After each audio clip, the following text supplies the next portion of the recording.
My name is Janet Chavez, and I am the daughter of Maria Gallardo Baez. So my family is pretty wonderful. I have 4 sisters and 1 brother through my mom's side. My mom had always been our rock since day one. She has been there for us since the very beginning. Unfortunately, she was diagnosed with stage 4 stomach cancer February 1st of 2024 and passed away June 5th of 2024. So it was a 4-month battle between going through chemotherapy and ending up with hospice. So at the very beginning, we did not know what type of cancer my mom had.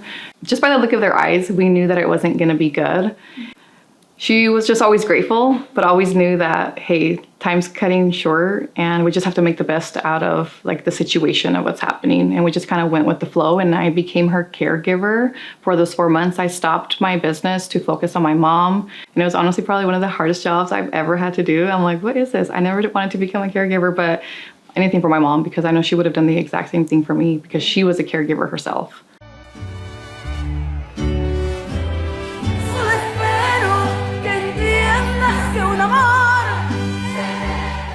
So TikTok has always been a big part of like my mom's life. She was always we always received TikToks from mom. She loved, send this. Did you guys see my TikTok? And we're like, Mom, you're always on TikTok. She's like, oh, I just love it. There, you can learn so much.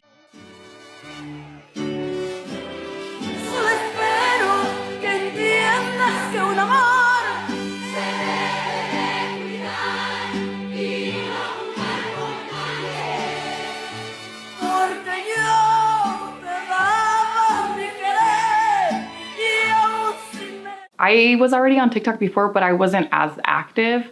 And then eventually I decided to just start filming just the pieces of everything of what was going on with mom.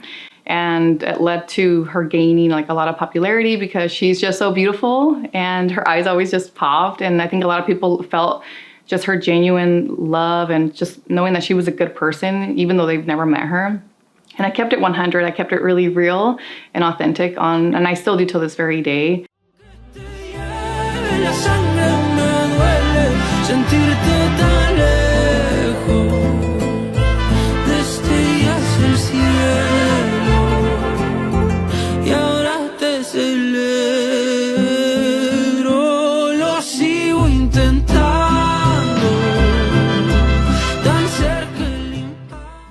My mom knew that chemotherapy was not working for her. She always felt really horrible after chemotherapy. She only did 4 rounds.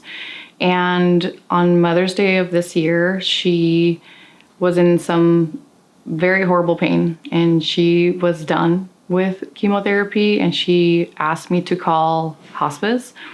We were already working with palliative care, I believe, for like 2 weeks prior to that. And the gal was super great. We were, communicating with her and working with her, very understanding. I mean, you can tell they were very compassionate as well because it was Mother's Day, it was on a Sunday, and I'm calling to, hey, can we schedule for someone to come out to look at her? We knew that we were never gonna put mom in a facility ever. So having her at home was always her wish from even before she got sick. Like, if anything ever happens to me, don't you guys take me to the hospital. We stay right here and that's that.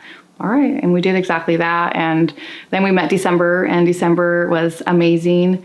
My name is December. I'm an RN case manager for Heartlinks Hospice. So clean the house, clear the drawers, mop the floors, stand tall like no one's ever. So meeting Maria was kind of just love at first sight. We got along, clicked right away.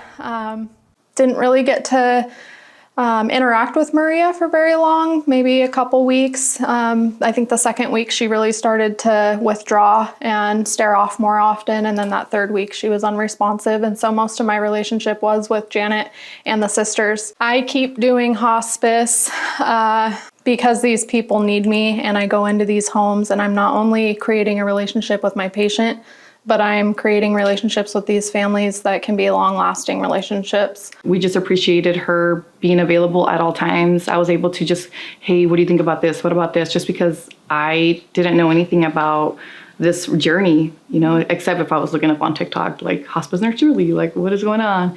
But I was able to always have that.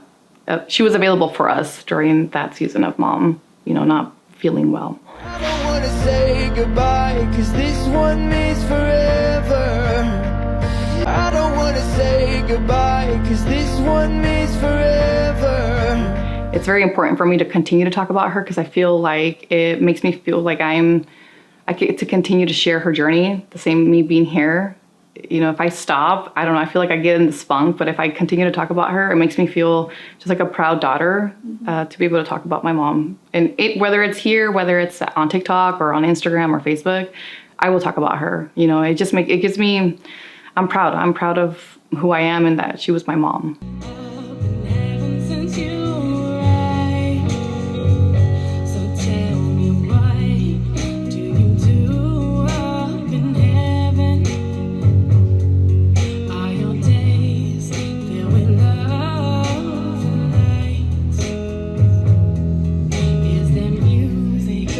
I didn't really know what hospice was until we lived through it. You know, some people say like, oh, of course people have their thoughts of like, oh, hospice is where you let them die. Like we're not letting them die. Like my mom was already terminally ill, and we knew that she wasn't going to make it. We knew that it was really bad by the time we put her on hospice, and we had to respect mom's decisions to that.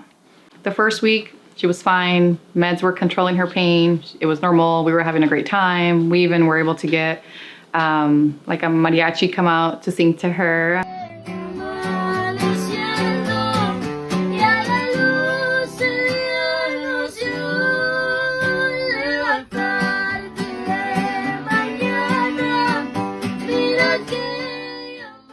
We knew things were coming to an end, and we were just there every step of the way. December was there helping us, just kind of reassuring us that, hey, like this is normal.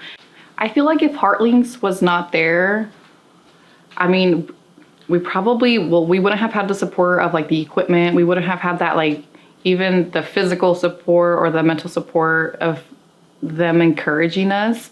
Like, hey, this is normal, or making us feel like, again, family, like, hey, like you guys are not alone. You're not the only ones that go through this. Or if I feel like if there's no Heartlinks, we would have been in the hospital. And mom, that's not something she would have wanted. Like my mom knew, she was a smart woman. She knew that, hey, no, we're not gonna do this.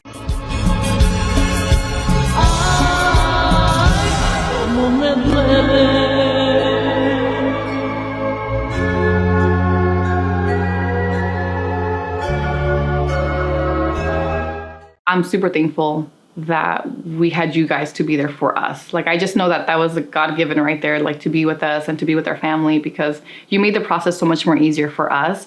And I have a different perspective of hospice because of you guys. And now I'm very supportive of that. Hospice is not like, oh, you're killing your loved one, because that's what they think, but you don't. That's not what it is. You're respecting their wishes, and they're comfortable at home. That's the home that my mom raised us in. That's where she wanted it to be since the very beginning. And that's what we were gonna do. Thank you, December, for everything that you did for our family. Thank you for choosing us. Thank you for sticking by our side. Thank you for giving us time the day that mom passed. You told us to take your time. I'll come when you need me to. It was nice to have her there just because she knew mom when she was alive, and then she saw mom when she passed. And that's very special to us, knowing that there's someone that did not know us before this that made us feel, again, very comfortable, and she was our safe place. Just thank you so much for the hospice team, Heartlinks. You guys are amazing, and I hope, honestly, that people have a different perspective of what hospice is and what you guys can do for the community, and hopefully my story and others is able to impact them as well and their families. I hope you're dancing in the sky, and I hope you'll sing. Thank you for being here tonight. I'm gonna raise my paddle in honor of my mom, and I hope that you join me.